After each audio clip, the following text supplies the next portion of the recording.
Tranche de couple. Un podcast de Guillaume et Max. La vie à deux, au fil de l'eau. Bonjour et bienvenue dans ce 4e épisode de notre podcast Tranche de couple. Aujourd'hui, notre épisode est intitulé Fourberie et diplomatie. On vous en dira un peu plus dans les rubriques à venir. Qu'est-ce qui s'est passé cette semaine, Guillaume ? Cette semaine, j'ai retenu une première information qui a été reprise plutôt pas mal dans les médias français et belges. C'est les émeutes qui ont lieu en ce moment au Chili. C'est des émeutes qui sont parties en fait d'une ce qu'on trouverait assez banal ici, une banale augmentation des prix d'un certain nombre de services publics, et notamment les prix du ticket de métro à Santiago du Chili. Augmentation qui a eu lieu au début du mois d'octobre et qui a donc déclenché un mouvement de protestation. C'est un mouvement de protestation qui n'a pas vraiment de tête, qui venait a priori vraiment comme une révolte populaire. Et c'est malheureusement un mouvement qui est aussi lié à des situations de pauvreté parfois extrêmes là-bas et d'une grande partie de la population pour lesquelles même augmenter un ticket de métro de quelques centimes, ça représente une très grosse somme. Il faut savoir que au Chili, en moyenne, le coût mensuel sur des transports en commun est de 15% d'un SMIC, l'équivalent d'un SMIC là-bas, ce qui est beaucoup plus que dans d'autres villes d'Amérique du Sud où ça ne dépasse pas forcément les 10%, par exemple Buenos Aires, Mexico ou Lima. Voilà, au-delà de ça, il y a eu probablement des incidents à la fois du côté des manifestants et des forces de l'ordre. Malheureusement, il y a aussi eu une quinzaine de morts, quasiment 300 blessés et un certain nombre d'arrestations. Ce n'est pas sans rappeler ce qui s'est passé, en France il y a quelques mois avec les Gilets jaunes. Et je pense qu'on ne doit jamais oublier qu'au-delà du symbole des chiffres, des batailles de chiffres qu'il peut y avoir entre un côté et l'autre, tous ces mouvements, même si parfois ils sont repris par la suite des gens qui n'ont pas forcément les mêmes bonnes intentions que le mouvement initial, qui est moins organisé, sont quand même issus du constat qu'il y a des progrès encore à faire dans notre société pour augmenter l'égalité entre tous. En termes de mauvaises intentions, il y a une autre actualité qui a retenu notre attention cette semaine. C'est la polémique autour du nouveau logo des Jeux Olympiques de 2024. Donc lundi dernier a été dévoilé le nouveau logo olympique, où l'ancien logo de la Tour Eiffel a été remplacé par un logo qui allie une flamme, une Marianne et une médaille d'or. Et en fait, si ce logo était officiellement inspiré de l'art déco, certains ont vite fait le rapprochement avec la flamme du parti Rassemblement National, ce qui d'ailleurs a été repris par Marine Le Pen, puisqu'elle a tweeté le lendemain, je cite, « La flamme en bleu, blanc, rouge et le logo des JO se transforme en logo du RN ». Fin de la citation. Donc voilà, c'est un peu dommage comme... Ouais, c'est d'autant plus dommage que, on pense ce qu'on veut du logo en lui-même, mais c'était la première fois qu'il y avait l'initiative de rassembler sous une seule bannière, un seul logo, les Jeux paralympiques et les Jeux olympiques. Voilà, et peut-être la dernière actu de la semaine, c'est la nomination par Emmanuel Macron de Thierry Breton comme le nouveau candidat français pour le poste de commissaire au marché intérieur. On en a parlé dans les précédents épisodes en se référant à Sylvie Goulard. Thierry Breton a une carrière qui est à la fois politique, mais aussi de chef d'entreprise. Donc, il a un profil assez varié et assez intéressant, sans doute une force pour ce portefeuille. Mais bien entendu, la question reste entière de savoir si ses fonctions dans le privé, puisqu'il était jusqu'alors président du groupe Atos, qui a un certain nombre d'intérêts à la fois dans le domaine de la défense, dans le domaine du numérique, de manière générale. Est-ce que cela ne présente pas des problématiques de conflit d'intérêts? Affaire à suivre. Dans la rubrique Vie de couple cette semaine, on va parler de la diplomatie dans le couple. On va parler de la répartition des tâches qui souvent se fait à l'issue de grosses tractations qui peuvent s'apparenter à une réunion du Conseil de sécurité de l'ONU. Chez nous, ça se fait quand même plutôt naturellement, je dirais. Hein. Enfin, c'est toi qui l'as mis, mais En fonction des qualités de chacun? en fonction des qualités de chacun, c'est ça. On sait à la fois où sont nos qualités, où sont aussi nos limites. Il y a des choses que Max fera beaucoup mieux que moi, d'autres choses que je ferai peut-être un peu mieux que Max. Dans tous les cas, je crois même si on a un fort caractère et un peu d'ego tous les deux, on sait reconnaître à quel moment l'autre est plus à même de mener une tâche à bien. Moi, je m'occupe assez bien des tâches administratives, des choses un peu rébarbatives. Voilà, je laisse plutôt à Max des questions de voiture, des questions de petits travaux dans la maison. C'est chacun son domaine. Je sais pas ce que tu en penses. Ouais. Mais même, je trouve que, à la limite, peut-être qu'on fera un point cuisine une fois dans un prochain podcast. Mais c'est là aussi quelque chose où, en fait, soit on cuisine à deux, ça nous arrive, soit c'est un peu en fonction des envies de chacun, de la disponibilité, pas que du temps, mais aussi, voilà, ce soir-là, est-ce que j'ai envie de cuisiner ou ce soir-là, est-ce que j'ai pas envie de cuisiner. Et je trouve que ça marche plutôt bien. Et Il c'est faut vrai que savoir je te laisse volontiers aussi t'occuper d'un certain nombre de choses matérielles autour de la maison. Voilà. à une époque, c'était aussi lié au fait que quand tu sortais du boulot, en général, il y avait plus moyen de s'occuper des trucs matériels puisque tout était fermé. C'est moins le cas aujourd'hui, c'est beaucoup moins le cas aujourd'hui, mais à une époque, c'était un peu lié à ça. Et puis non, mais on se débrouille. Enfin, on reparlera de la cuisine, mais on fait quand même 95% de ce qu'on a ici nous-mêmes. Bref, ça fera l'objet d'une future rubrique. Exactement. Donc finalement, dans le couple, la répartition des tâches, c'est une part de diplomatie, parce qu'il faut aussi savoir un petit peu ce que l'autre est prêt à faire ou ce que l'autre n'est pas prêt à faire, parce que même si on a l'habitude que les choses aillent dans un sens, ben voilà, en fonction des jours aussi, il faut savoir s'ajuster. Mais globalement, dans notre couple, ça se passe plutôt bien. On peut dire qu'après 9 ans, pour l'instant, ça roule, ça tourne, et qu'il n'y a pas trop de frustration. Enfin, en tout cas, je crois pas. That's what you think. Merde. 1 heure avant la rupture. Bon alors, cette semaine, dans le cadre de nos échanges sur la vie de couple, je voulais aussi pousser un petit coup de gueule sur les plannings qui parfois sont trop chargés. Trop chargés, pas simplement pour des choses de boulot, même si ça peut aussi rentrer en ligne de compte, mais aussi parce que à force voilà, d'avoir envie de faire des choses ensemble, d'avoir envie de voir des amis et les différents engagements qu'on a pris, on se retrouve parfois à avoir des semaines où tous les soirs on a quelque chose, et si en plus les week-ends sont très chargés, voire on n'est pas là le week-end, ce qui par exemple est arrivé le week-end dernier puisqu'on était en déplacement à Lyon pour voir de la famille et aller à un mariage d'amis, et que cette semaine ça a été quand même assez l'enfer, et que le week-end prochain Samedi, on reprend la voiture pour aller en région parisienne jusqu'à dimanche après-midi. Voilà. Et là aussi pour voir de la famille et des amis. Donc globalement, je pense qu'on va rentrer sur les rotules, sachant que le week-end d'après, on a encore de la famille qui vient à Bruxelles.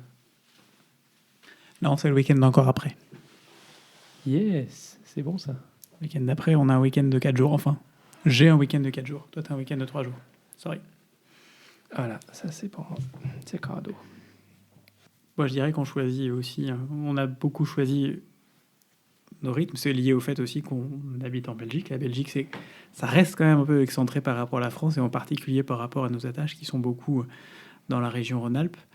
Et voilà, on a fait un choix de venir en Belgique. Si on veut maintenir les liens au niveau où ils sont actuellement, effectivement, il faut faire le choix de se déplacer davantage Mais et de c'est passer un- plus de temps dans les transports ou dans la voiture pour partir. Mais c'est vrai que c'est un vrai défi parce que voilà, quand on va passer un week-end quelque part, en général, on connaît plein de monde dans cet endroit, mais si on veut passer un peu de temps de qualité et pas passer de porte en porte, il faut faire des choix. Et du coup, c'est On ne pas voit pas tout le monde, forcément, mais on vous aime tous. voilà, mais c'est pas toujours simple, voilà. Mais ça va, comme tu le dis, avec le fait d'habiter un peu loin. Et après, parfois, il y a des façons naturelles de sélectionner aussi. En ce moment, il y a plein de bébés qui arrivent. Donc on se dit que ce sera des gens qu'on essaiera de voir aussi en priorité.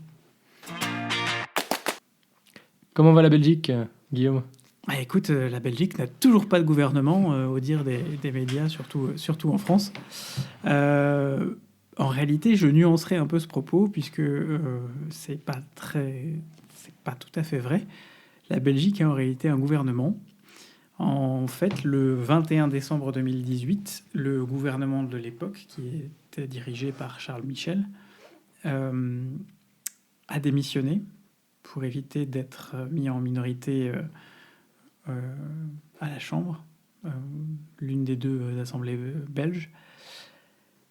Et le roi les a chargés à ce moment-là d'expédier les affaires courantes jusqu'à la nomination d'un nouvel gouvernement. Donc ça, l'idée du planning à l'époque, c'était que donc on était le 21 décembre 2018. Les élections ont eu lieu le 26 mai 2019. C'est donc autour de mai 2019, la Belgique est de nouveau un gouvernement. Sauf que, pour revenir à ce qu'on disait dans un épisode précédent, en Belgique, tout est art de compromis et tout est surtout art de négociation, diplomatie entre les différentes cultures, les différentes régions, les différentes communautés, en particulier la communauté francophone et la communauté néerlandophone, quasi exclusivement en fait. Et donc le 26 mai, c'était il y a quasiment 6 mois. Et depuis 6 mois, nous n'avons toujours pas de gouvernement. Il y a toujours, par contre, un gouvernement d'affaires courantes qui gère un certain nombre d'affaires les plus urgentes sans prendre de décision, sauf, là, c'est un gouvernement qui a été obligé de prendre des décisions qui sortent du champ normalement d'application d'un gouvernement d'affaires courantes, mais on comprend pourquoi. Par exemple, la nomination du commissaire européen pour la Belgique, en la personne de Didier Reynders, un vieux briscard de la politique en Belgique, qui était notamment ministre des Affaires étrangères, ministre de la Défense. Enfin, il a fait pas mal il a tiré pas mal de postes gouvernementaux, et qui va donc devenir commissaire européen dans quelques semaines, on espère, puisque la commission Juncker s'arrête au 31 octobre. Tu m'arrêtes si je dis une bêtise. Non, en fait, avec maintenant la date de rentrer en fonction de la nouvelle équipe du nouveau collège de la commission est maintenant prévue au 1er décembre. Ah, l'affaire Goulard a fait des... Bah, pas que Goulard, en fait, hein, puisqu'on en avait parlé la dernière fois, les Roumains et les Hongrois, effectivement, doivent encore nommer leur commissaire. Voilà. Donc la Belgique n'a pas de gouvernement, mais elle a quand même un gouvernement qui gère les affaires courantes. Et comme on l'avait déjà dit, c'est déjà arrivé dans le passé et ça marche plutôt bien. Fourberie et diplomatie, ça s'applique aussi à la recherche de prêts immobiliers. Tu veux nous en parler un peu ? On vous avait dit la dernière fois qu'on avait trouvé une perle rare. Et depuis, effectivement, donc, on a fait une offre sur cette maison qui a été acceptée. Et donc maintenant, on se trouve dans la période que ceux qui ont fait leur premier achat connaissent bien. C'est celle d'essayer de trouver les meilleures conditions bancaires pour faire un prêt. Et c'est vrai qu'on a plutôt de la chance puisque aujourd'hui, les taux d'intérêt sont quand même extrêmement bas. Mais finalement, essayer de trouver un crédit immobilier, c'est un peu faire du shopping. Parce que quand on croit qu'on a obtenu un super taux, qu'on ne peut pas vraiment aller plus bas, mais en fait, non.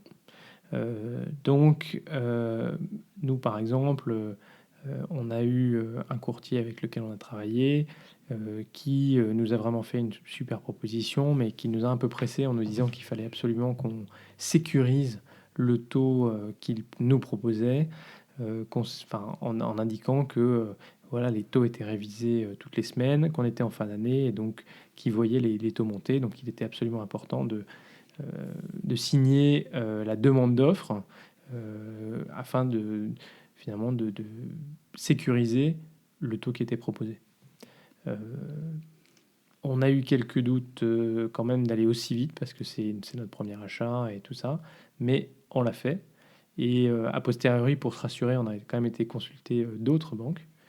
Et c'est là où on s'est rendu compte qu'en fait, il y avait quand même moyen de tirer les prix un peu plus bas. Finalement, on en est à un stade où nos parents ont emprunté à des taux qui dépassaient parfois les 10-15%. Aujourd'hui, ils se battaient pour des points de pourcentage de taux. Aujourd'hui, on se bat davantage pour des demi-points, voire des quarts de points, voire des centimes de points de taux.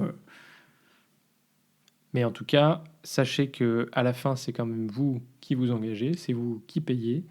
Et donc, vous ne vous faites pas avoir. Prenez le temps de regarder sans stress. C'est vrai, peut-être que les taux vont bouger. En même temps, il n'y aura pas non plus une évolution trop importante d'une semaine sur l'autre. Donc, prenez le temps parce que voilà, nous, c'est notre premier crédit, notre premier achat. Et faites jouer la concurrence. Et voilà, on s'est fait un peu, mettre du stress par ça aussi. Donc, c'est important de prendre le temps. Welcome back to the Brexit story. Et oui, c'est toujours pas fini. Et il y a eu pas mal de rebondissements dans les dernières semaines sur le Brexit. On croit toujours qu'on est au bout. Et en fait, non. Effectivement, puisque dans notre dernier épisode, on vous disait qu'on pensait qu'il y avait une certaine fumée blanche avec un potentiel deal en vue. Et de fait, le gouvernement de Boris Johnson et la Commission européenne ont finalisé un deal le jour du sommet européen, donc le 17 octobre. Ce deal a été approuvé par les chefs d'État et de gouvernement de l'Union européenne. Donc, logiquement, on arrivait à un Brexit sur la base de l'accord avec une période transitoire de 2 ans, comme c'était envisagé, ce qui permettait de définir la relation future. Oui, mais en fait, c'est pas toujours aussi simple. Comme on pouvait s'y attendre, le Parlement britannique, à nouveau, a rappelé qu'il existait. Voilà. Donc en fait, vous vous en souvenez, le 19 octobre, c'était l'échéance donnée par le Parlement britannique pour déterminer si il y avait un accord pour le Brexit, et sinon Boris Johnson devait demander à l'Union européenne une extension. Donc c'est ce 19 octobre qu'avait lieu la première discussion sur le deal qui avait été trouvé avec l'Union européenne. Et ce jour-là, le Parlement a décidé de ne pas se prononcer sur le deal, mais plutôt d'obliger en fait Boris Johnson à faire la demande d'extension et à présenter la loi transcrivant le deal dans la loi britannique. En fait, l'objectif, c'était naturellement d'éviter de tomber dans un entre-deux, c'est-à-dire que Boris n'envoie pas l'extension, mais que le deal ne soit pas finalisé à temps par le Parlement, et que du coup, on tombe dans un Brexit no deal, qui était quand même un risque qui existait.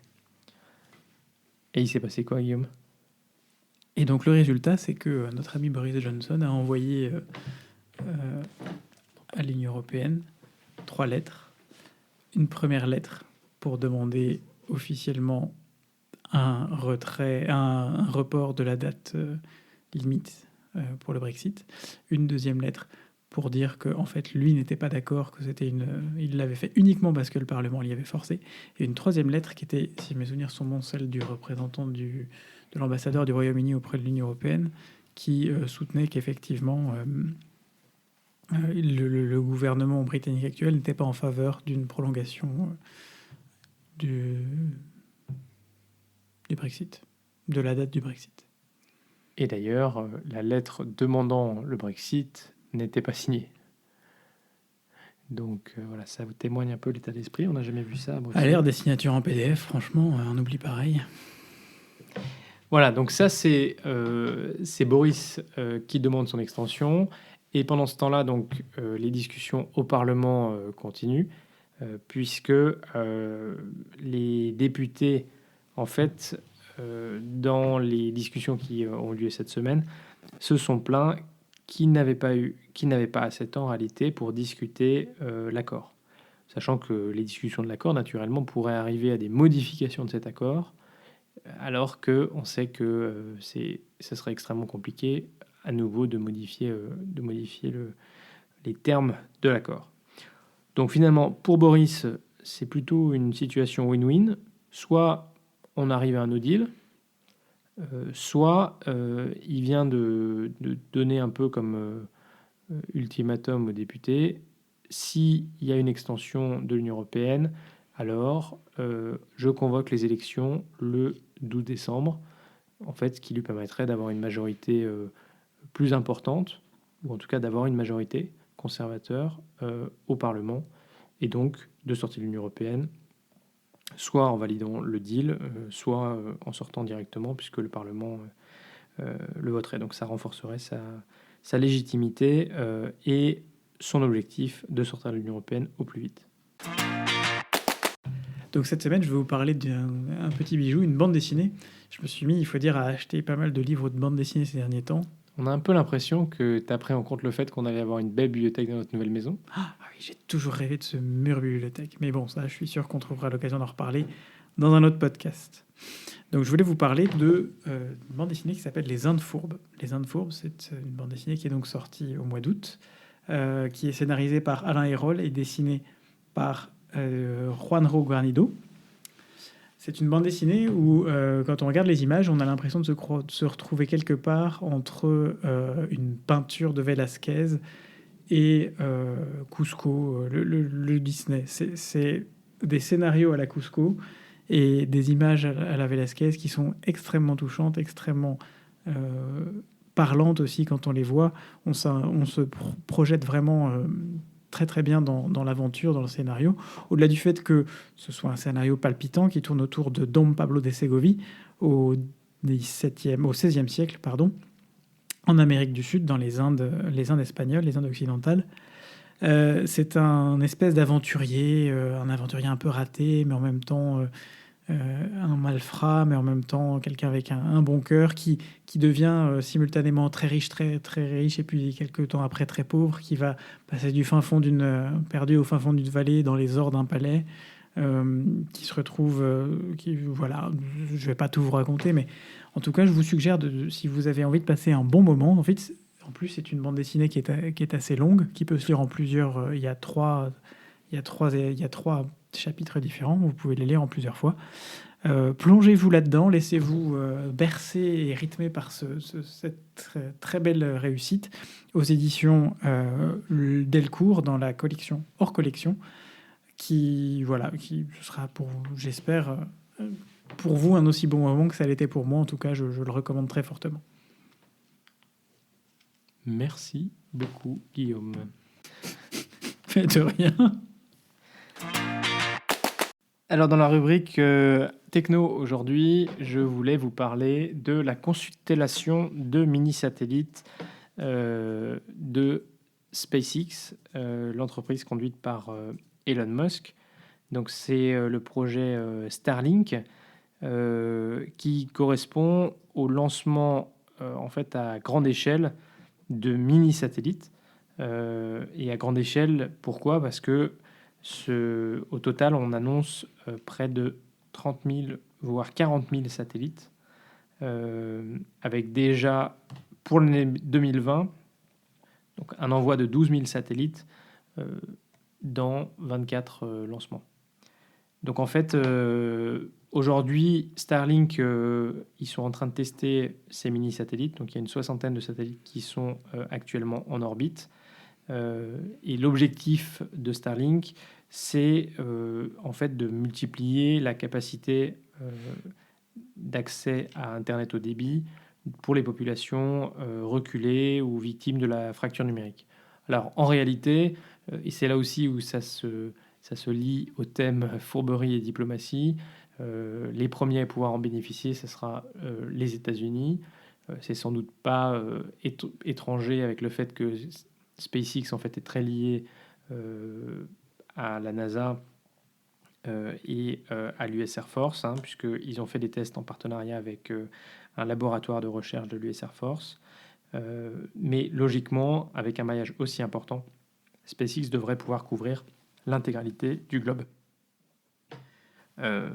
En fait, l'objectif, c'est en utilisant des plus petits satellites qui sont en orbite basse, on devrait pouvoir avoir des performances similaires à la fibre optique, donc à savoir 1 gigabit par seconde de débit, même s'il y aura une latence de 25 millisecondes liée au fait qu'on passe par du satellite.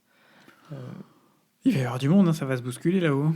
Oui, alors effectivement, aujourd'hui, on a environ un peu plus de 2000 satellites qui sont en orbite et un total de 8500 satellites qui ont été lancés depuis le début des premiers essais spatiaux. Et en fait, avec le nombre de satellites que Starlink contiendra, finalement, on va multiplier par 5 le nombre de satellites total qui auront été envoyés. Donc là, vraiment, il y a un risque de multiplication des satellites avec des risques potentiels de collision. Et on se souvient qu'il y a quelques semaines, il y a un satellite de l'Agence spatiale européenne qui a dû être déplacé par l'Agence spatiale européenne parce qu'il y avait un satellite de SpaceX qui allait lui rentrer dedans et que SpaceX n'a pas répondu en fait aux demandes de l'ESA de déplacer ce satellite. Et on sait notamment que déplacer un satellite, ça consomme des ressources et donc c'est pas anodin.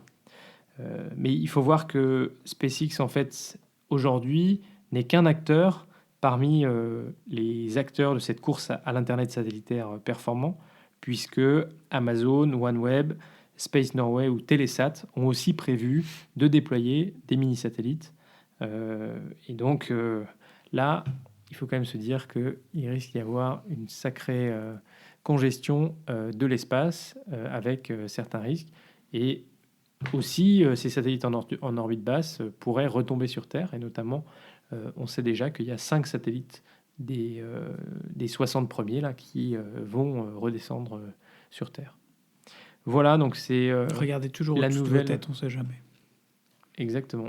C'est la nouvelle donnée spatiale, l'accès plus facile à l'espace, la miniaturisation des satellites.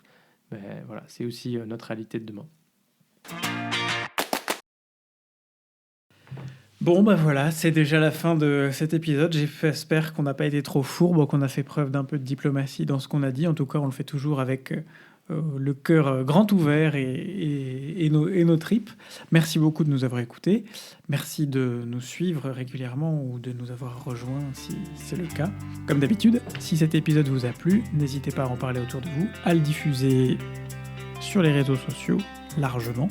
Vous pouvez d'ailleurs nous retrouver sur Twitter, @tranche de couple, et nous envoyer des mots d'amour, vos commentaires, vos idées, vos remarques, des beuglantes, aussi sur notre adresse email, tranchedecouple@gmail.com. Bonne continuation à toutes et à tous, et à très vite pour de nouvelles tranches vitaminées.